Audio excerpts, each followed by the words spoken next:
Imagine, just for a moment, a world where humanity didn't walk out of the forests on two mammalian legs, but instead soared from the cliffs, descended from the clouds, and built its civilization not on the ground, but in the sky.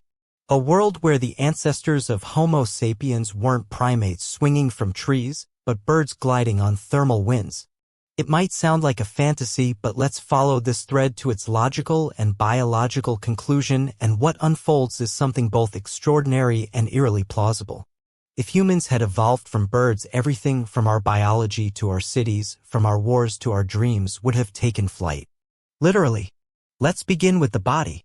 Instead of dense bones designed for climbing and tool use, we would have evolved with hollow skeletal structures, light yet remarkably strong, optimized for aerial locomotion.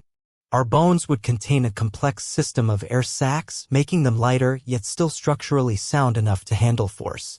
The traditional image of muscle-bound torsos would give way to sleek, aerodynamic frames, with elongated limbs doubling as wings or glider-like appendages.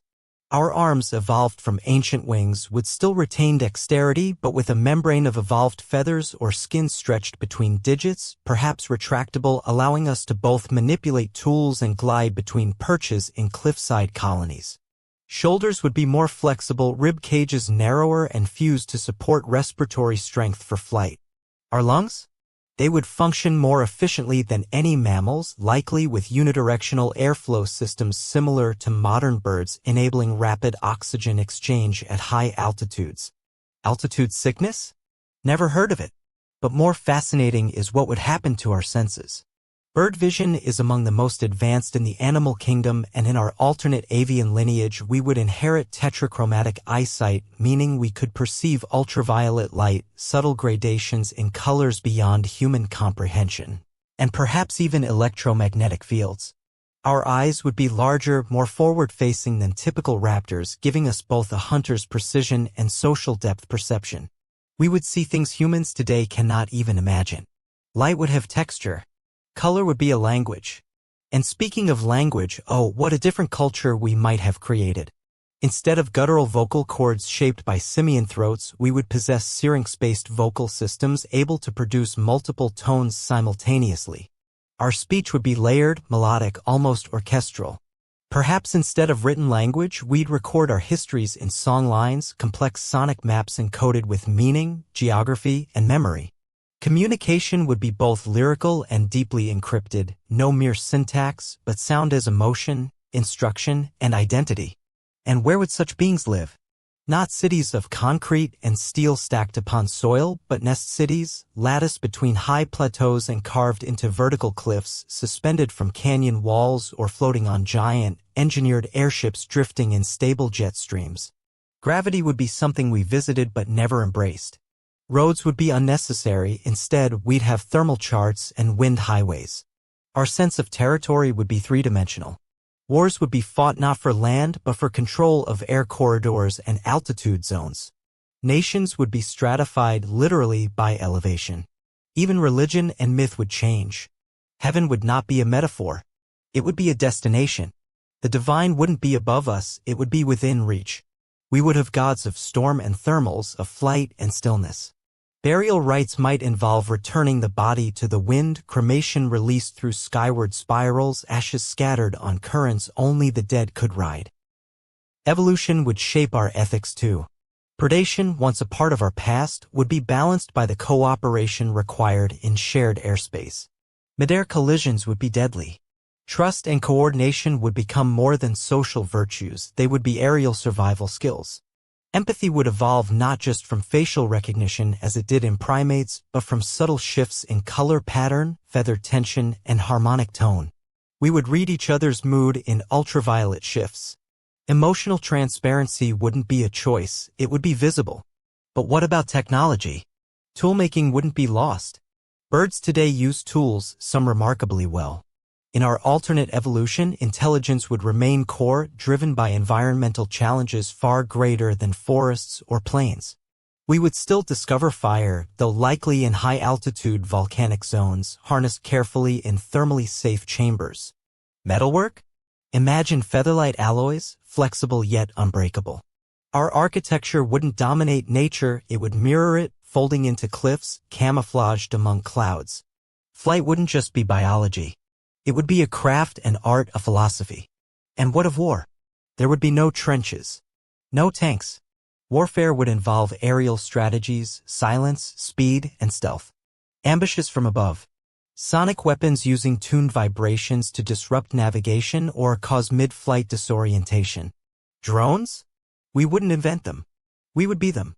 Even our concept of time would shift. We would measure days not by hours but by wind cycles and migratory seasons. Our calendars might be etched in the paths of stars we followed through air currents, our festivals aligned with the return of thermal updrafts and storm fronts. As our evolution continued, our society would no longer be grounded literally or philosophically. Gravity would become a constraint to be escaped, not embraced. The very idea of falling might hold the same weight as sin does in current human religions. To fall would be to fail, to lose honor, to be cast from the sky. Crimes in this world wouldn't revolve around theft or land ownership, but rather airspace violations, interference with flight, sabotage of wind networks. Exile would not mean leaving the city, it would mean being sent to live below the clouds. Ground dwellers might be seen as lesser, primitive, forgotten. The idea of being earthbound might carry the weight of shame, punishment, or ancient trauma. But in time, just like in our real world, technological advancement would bring complexity. Perhaps we would master not just gliding, but powered flight. Not machines like airplanes, but symbiotic biotech wings, perhaps even living extensions of ourselves evolved through synthetic biology. We would engineer weather-shifting towers, create sky habitats that float between stratospheric layers, and build cities anchored to jet streams, riding the globe in constant migration. The internet, too, would exist, but perhaps it would have emerged differently. A neural resonance network carried not through wires but through broadcast harmonics, accessible only by those who had trained their brains to modulate to specific frequencies. Memory wouldn't be typed. It would be sung, and archived in resonance libraries drifting in orbit, kept aloft by ion repulsion or magnetic levitation. Would we ever have reached space? Almost certainly. Birds are not strangers to the sky.